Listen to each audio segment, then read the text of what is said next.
Xin chào các bạn. Trong video ngày hôm nay mình sẽ nói về cấu tạo cũng như hoạt động của cái bình xăng con hay là cái bộ chế hòa khí. Bình xăng con thì nó là cái thiết bị cung cấp xăng cho động cơ ở cái dạng là hòa khí, tức là sự pha trộn giữa không khí và xăng để cho khi đưa vào trong buồng đốt thì cái hòa khí này nó sẽ được đốt và nó cháy, đẩy piston dịch chuyển sinh công làm cho xe di chuyển.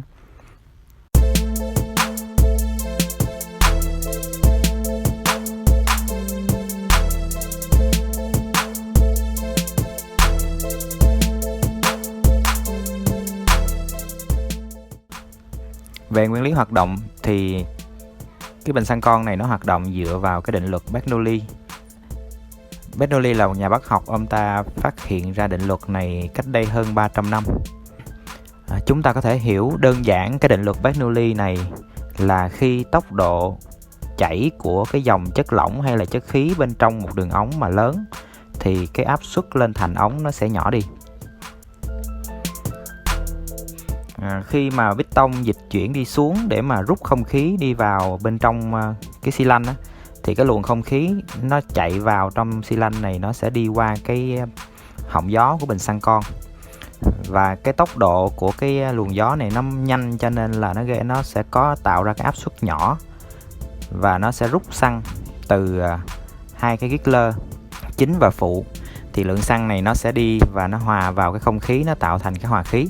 Vậy thì chúng ta có thể hiểu hoạt động của cái bình xăng con này đơn giản ở chỗ là nếu như chúng ta cung cấp xăng và khí ít thì máy nó sẽ nổ ở ga nhỏ, nếu cung cấp xăng và khí nhiều thì máy sẽ nổ ở ga lớn.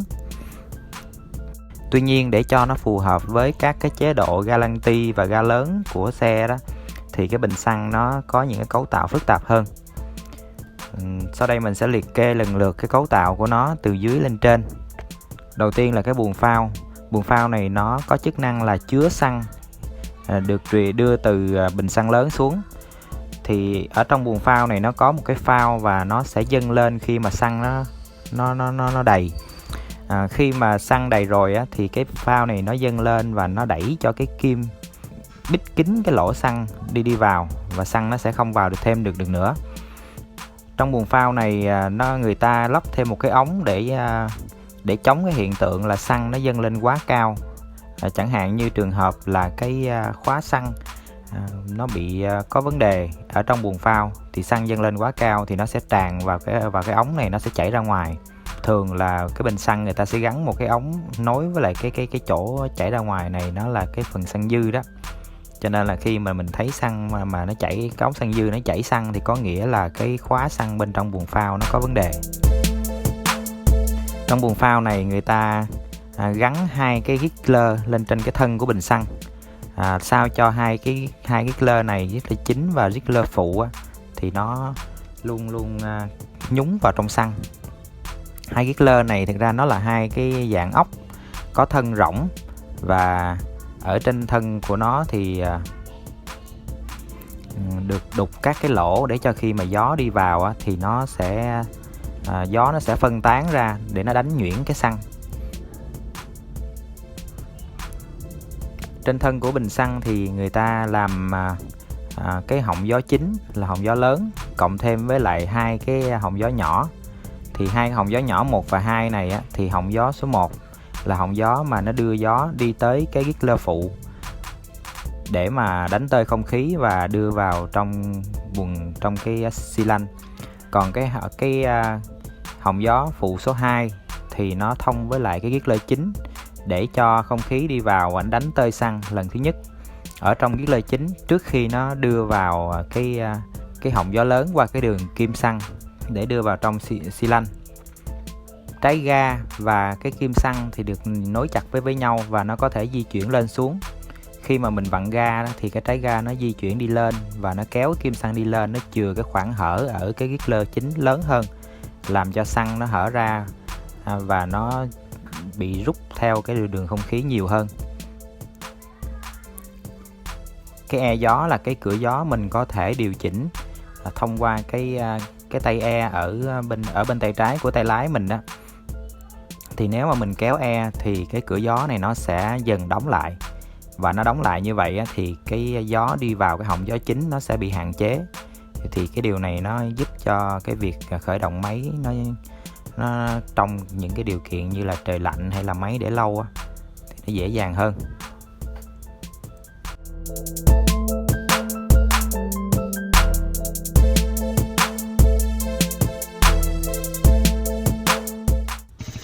Nói về hoạt động thì cái bình xăng con này nó hoạt động được phân ra thành hai cái giai đoạn. Một là cái giai đoạn ga lăng ti, hai là giai đoạn ga lớn. Thì ở giai đoạn ga lăng ti á, thì cái đáy ga và kim xăng nó được hạ xuống ở mức thấp nhất. Thì lúc này gió đi vào cái phần trái ga và cái kim xăng để mà lấy xăng ở Giggler chính nó ít lắm. Chủ yếu là cái lượng không khí nó đi vào cái họng gió phụ số 1 và nó đi qua cái Giggler phụ, nó đánh tơi xăng và nó được rút vào trong cái xi lanh. Thì ở chế độ ga lăng ti này á, mình có thể điều chỉnh được cái tỷ lệ xăng gió cũng như là điều chỉnh được cái mức độ ga lăng ti thông qua hai con ốc là ốc gió và ốc ga. Ốc gió thì khi mà mình siết vào á, thì nó sẽ ép hẹp cái đường gió phụ số 1 lại. Và như vậy thì khi mà đường gió phụ số 1 bị ép hẹp thì tốc độ gió rút vào nó sẽ nhanh hơn, dẫn tới là cái xăng nó được rút nhiều hơn ở Giggler phụ. Từ đó mà cái lượng xăng, cái tỷ lệ xăng nó nhiều hơn. Còn nếu như mình nới lỏng cái ốc gió thì cái đường gió phụ số 1 nó sẽ rộng hơn và tốc độ gió đi vào á, thì nó giảm xuống, cho nên là nó hút ít xăng hơn, dẫn tới tỷ lệ xăng ở trong hỏa khí nó giảm xuống. Còn cái ốc ga thì khi mà mình vặn vào á, thì nó sẽ đẩy cái trái ga nhích lên, dẫn tới là cái lượng khí và xăng đi vào ở cái Giggler chính nó nhiều hơn. Từ đó mà ga lăng ti nó sẽ nổ lớn hơn.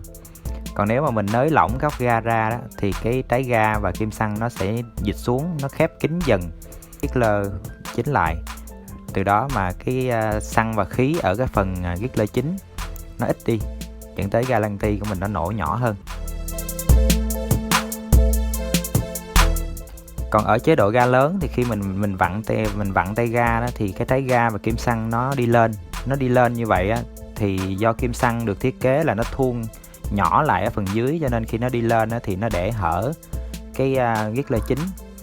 Từ đó mà cái xăng nó được đẩy ra, nó được hút ra từ Giggler chính nó nhiều hơn, gió nó cũng đi vào nhiều hơn do là cái trái ga đã được nhấc lên. Vì vậy mà trong cái chế độ ga lớn á, thì xăng và gió được cung cấp chủ yếu là ở cái họng gió chính với cái Giggler chính. Cái họng gió phụ số 1 và cái Giggler phụ á, thì lúc này gió đi vào ít, cho nên là nó cung cấp không đáng kể.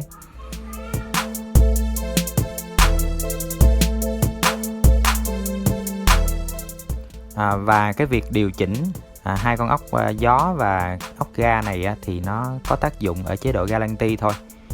Còn ở chế độ ga lớn á, thì mình không thể can thiệp được cái tỷ lệ xăng và gió ở trong cái hòa khí.